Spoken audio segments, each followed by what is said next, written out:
I'm working on a Legend of Zelda fan game. It's called Shiekah's Curse, and you can find like a little trailer of it with screenshots that �H𝐿𝐴 is gonna show you. It's like sci-fi Zelda, because I've always loved the idea of having a sci-fi Zelda, because whenever Zelda is like reaching for more futuristic stuff, like they did with like the Twilight Realm, who looks kind of like alien and looks a bit like sci-fi, and then with the Lanayru region in Skyward Sword also has this like more futuristic vibe. And I just love the Shiekah stuff and the Shiekah aesthetic in Breath of the Wild so much. I think it looks so good and I love it. And I was like, when I finished Breath of the Wild, I was like, we need a science fiction Zelda like yesterday. And I was really hoping that the next game after Breath of the Wild would be like a futuristic Zelda game. That was like my big dream. But then when they announced Breath of the Wild 2, I was like, okay, I have another big dream, which is that game, basically. And so I decided to make my own fan game that is a futuristic Zelda game.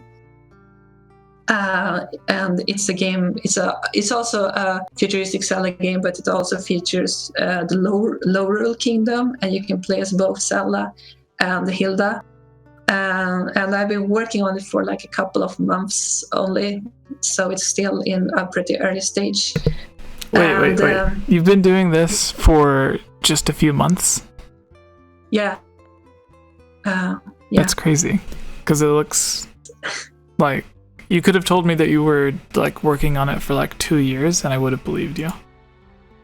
So, looks really good.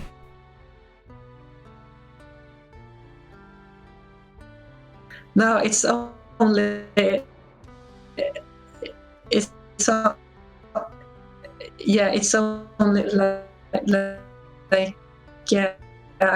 only done the models so far and not done the animations and stuff yet. Understandably, I will not release it publicly for download to avoid sounds and stuff. What I'm gonna do is I'm just videos with game plan to kind of show up. And the game in that version of Hyrule, and I managed to make this game just like travel like instantly. You stand on the spot and you travel to the other world, like you don't have a portal or anything.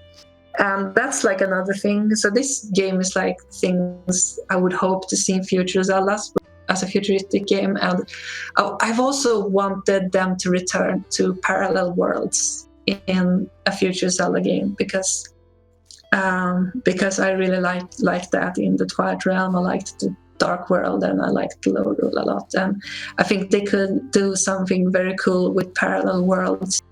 Maybe Breath of the Wild 2 will have parallel worlds, we don't know. Maybe we will travel between post Breath of the Wild Hyrule and maybe like a future version of Hyrule where it's dark and that's where most of the dungeons are. We'll see about that. But yeah, I'm currently making a fan. That's about it.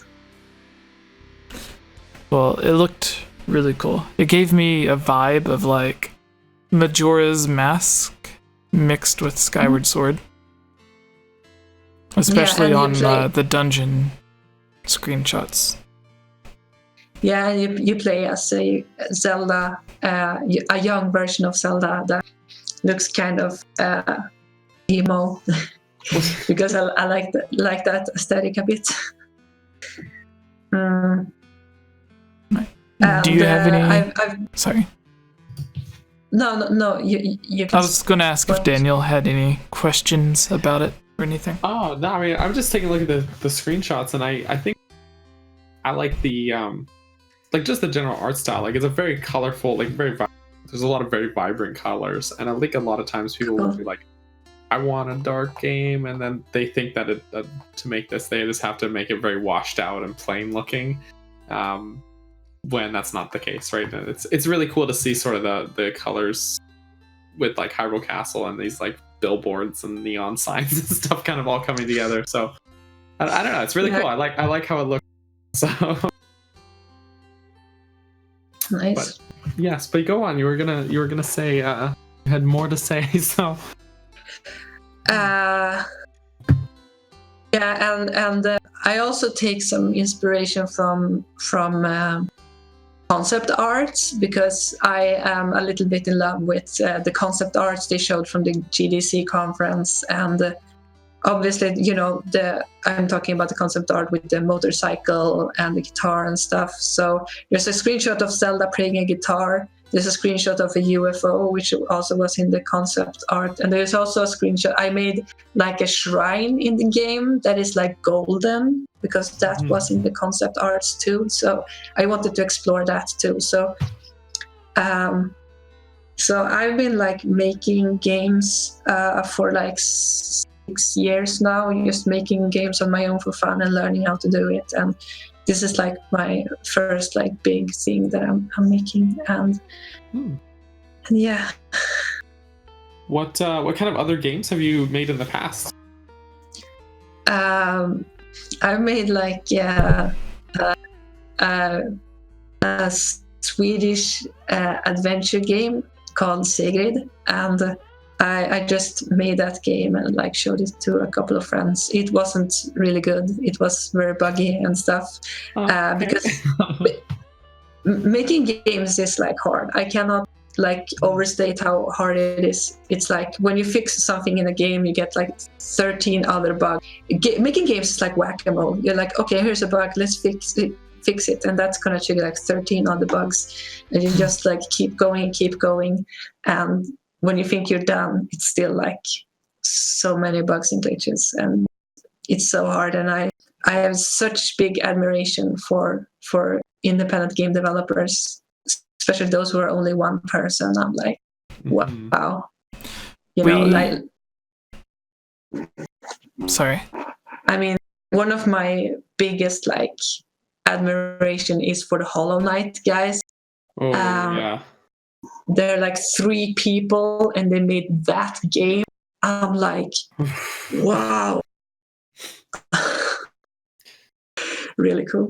Yeah, it's a good game too.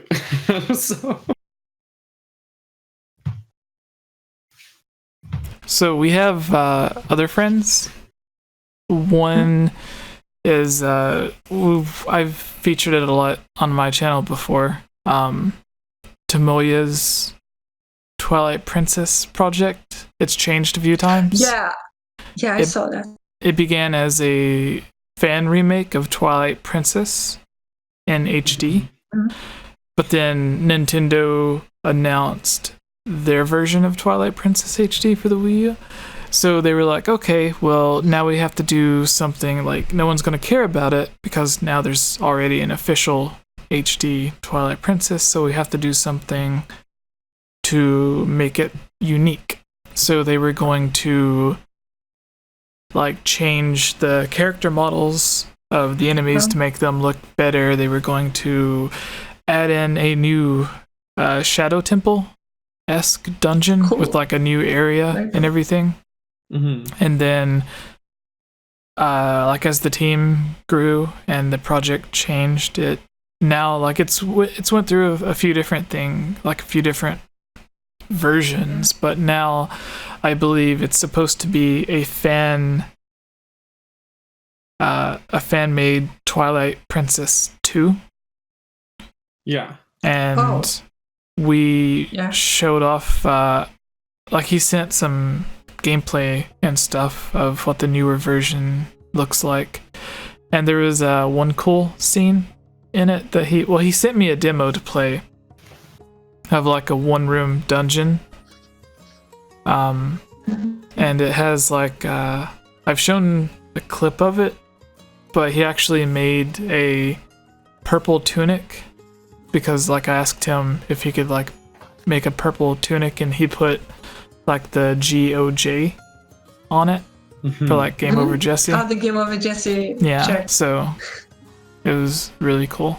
And then like I think that looks better than like the official Twilight Princess HD thing. And the overworld that he's built, like it's not the size of like Breath of the Wild, but I think it's larger than the Twilight Princess overworld, and it's just him and like a few other people that are just doing it for fun, but they've been doing it for fun for like 5 years. So it's crazy the ambition that some people have, but it also makes really cool stuff.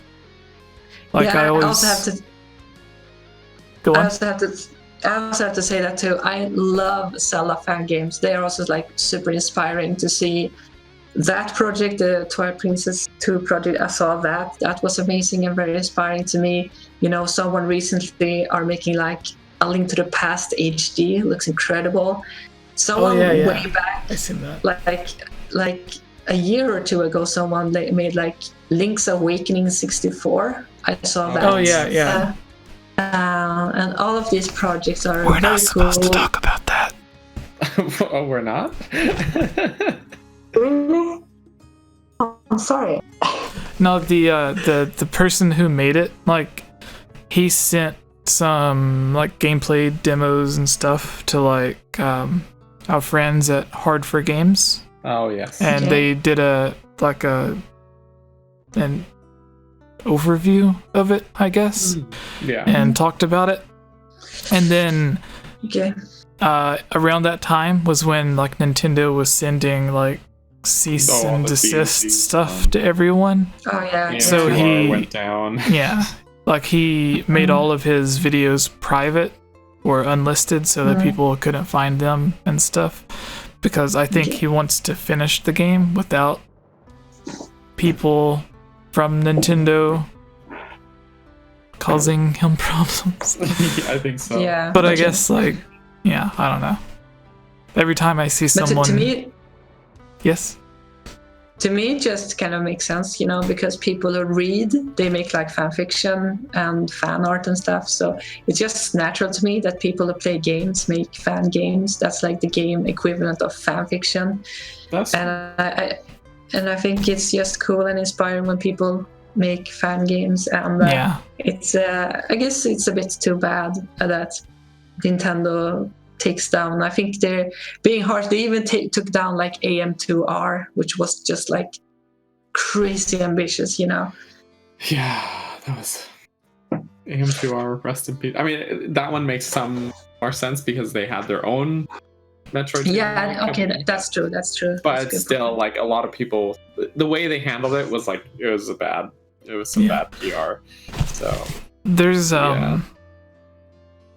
So with the Link's Awakening 64 thing that we're not supposed to talk about.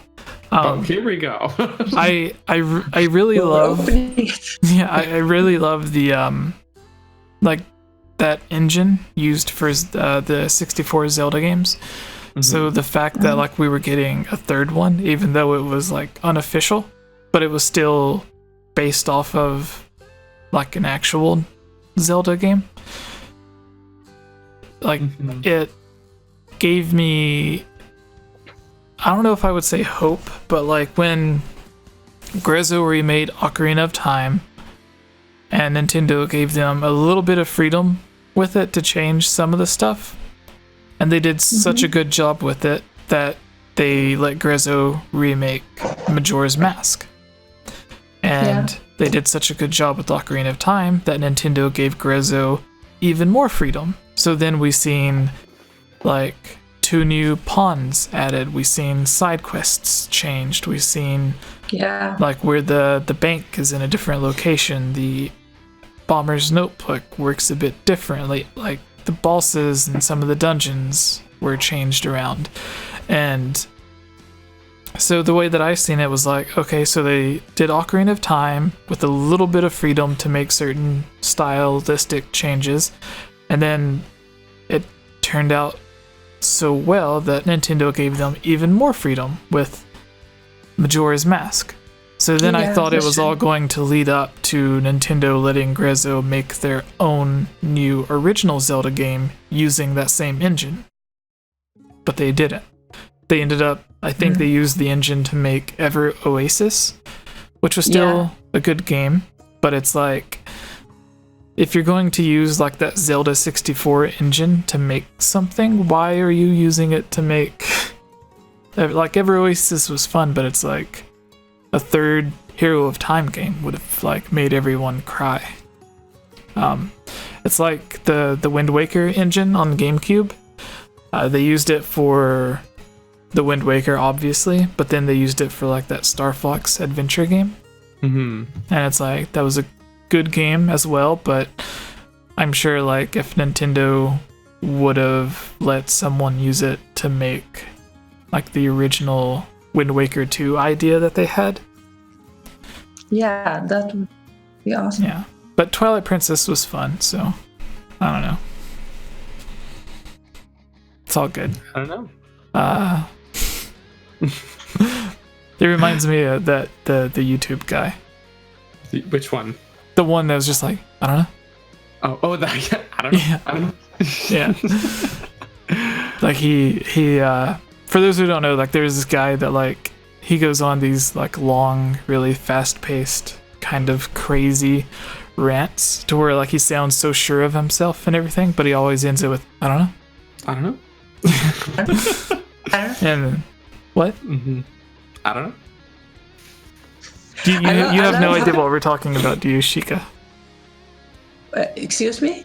I said you have no idea who we're talking about, do you? I mean, you said, do you know about the YouTube guy? And Yeah, I'm trying to pin down which YouTube guy are about the like 25 million. There's like 25 million.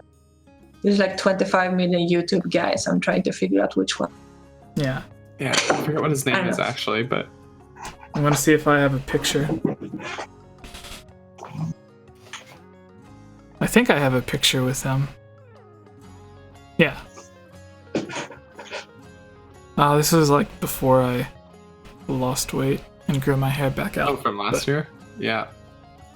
I look dazed out of my mind in that photo. Yeah, but that's the guy. Like he dresses like he plays a character to where like he dresses like super goth and stuff, and he acts like he said that he used to work at this it was a studio that was developing a reality show, and people would send in audition tapes of their characters, and he said like he used to have like he was an editor or something like that, so he based his character off like an amalgamation or a combination of like a bunch of different crazy characters that people submitted for the reality show. That's so funny. Yeah. But anyways, what are we talking about? Yeah, your fan game. Your fan game. We were talking about like fan games in general. Yeah. Have you seen Adventure Maker? Is the official name of it now? It used to be Zelda Maker. It looks like like not quite the 16-bit style of A Link to the Past. It kind of looks like what was that Zelda game? Legend Maker now? Maybe. Yeah, but they changed the name to avoid, Yeah, Nintendo sent a thing issues. that's like you can't use like Zelda characters or names and stuff, so they're like, okay, well, if we can't call it Zelda Maker, then we're going to call it Legend Maker. And I guess Nintendo again was like, no, you can't use that either. Like, I think I think they were okay with using Legend Maker because it's kind of vague enough, Yeah. But yeah, but it reminds me of what's the game that I always forget the name of, but it was made by the people that we were supposed to have come on for the interview, but never did. They sent us the review copies of the game. Oh, the Pixel Castle? Yeah. What was the name of the game, though? Blossom Tales. Yeah, Blossom Tales. We were supposed to have them on to talk about their game. And every time that I talk to them, I'm like, yeah, we'll have you on. And then, as you well know, our scheduling is not very good. So, no. Yeah. It does fluctuate a little bit. Yeah, but what made you decide on the art style and everything that you did? Because it reminds, I wouldn't necessarily say the art style does, but if you look at the concept art for Breath of the Wild and you see the old champions, like there was the Gerudo champion that had the what was it? It wasn't a hook shot. It was like a grappler hook thing. Yeah, it was like or something like that. I did miss this actually. I haven't. Yeah, it was just in concept art of. Yeah, Wow. it was in creating a champion book. It was concept art. Your art style reminds me of because they didn't draw it in the art style of Breath of the Wild. They just drew it as like very. Maybe they made it before they decided to go with the Breath of the Wild art style, but it was the original 4 champions to where it had the Gerudo, the Kokiri, the Zora, and the Goron. But then they took out they replaced the Kokiri with the Koroks, and then they, instead of going with the Korok champion, they had a Rito champion, and they added in the Rito. But anyways, it kind of reminds me of that because it has the same futuristic style, and it always reminds me of the original interviews for the first Zelda game. Whenever they talk about it having, like, instead of Triforce pieces, it was supposed to have computer pieces. Yeah. Or computer chip Isn't that pieces. why he's called? Isn't that why he's called Link? He was supposed to link together. Yeah, That's why it's called past Link, and the I think. future. Yeah. Like he was supposed to use the computer chips to go back and forth between time, and Link would have Somehow. been the link between them. My computer doesn't let me do that, but Oh. no time travel. But Well, this was the 80s, so that's true. yeah. Computers Their were better idea, their no, their ideas of like technology that would be out in 30 years was very, very different. Like Yes. I love if you watch Back to the Future, whenever they go to like last year, 2015. yeah, whatever Yeah. year it was, they go to it, and it's like that's not what it really looked like. Where But- are our flying cars? Yeah, I'll accept it though. Yeah. But yeah, what mostly inspired the art style that you went with?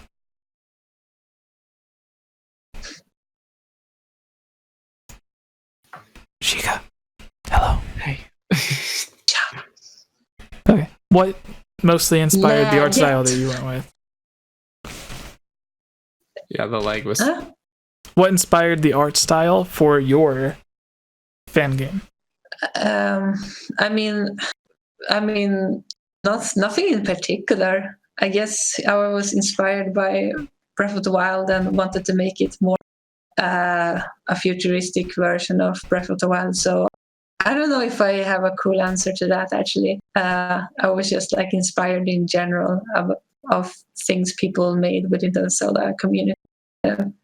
I did see something called Echoes of the Future, which I don't think was a game. It was a Fallout style concept idea for a Zelda game, and someone made like some pictures that was like a Fallout style Zelda game. I saw that and thought it was very, very cool because it was all an idea of a futuristic Zelda. So I guess I took a little bit of inspiration from that too. Okay, so this, I hope you can see it, That's is the one. that's the Kokiri champion and the original Gerudo champion. Kokiri champion. Yeah. Ah. Okay. They were also supposed to have diminish and everything else in the game, but maybe they'll end up in part 2. Who knows? Like they could just be like diminish. They were always there. They're just so tiny you didn't see them. So small, you never saw them. Yeah. Like you took a wrong turn in You just- Kokiri Forest. It was there. It was too foggy. Yeah. You accidentally dropped your shields on them because your inventory was full. So you're just like, oh shit! Yeah. You completely Link just destroyed their home shield surfing. Oh no. Oh. Yeah. But are you guys ready for the Zelda mailbag to answer the questions? Yeah. All right. Absolutely. So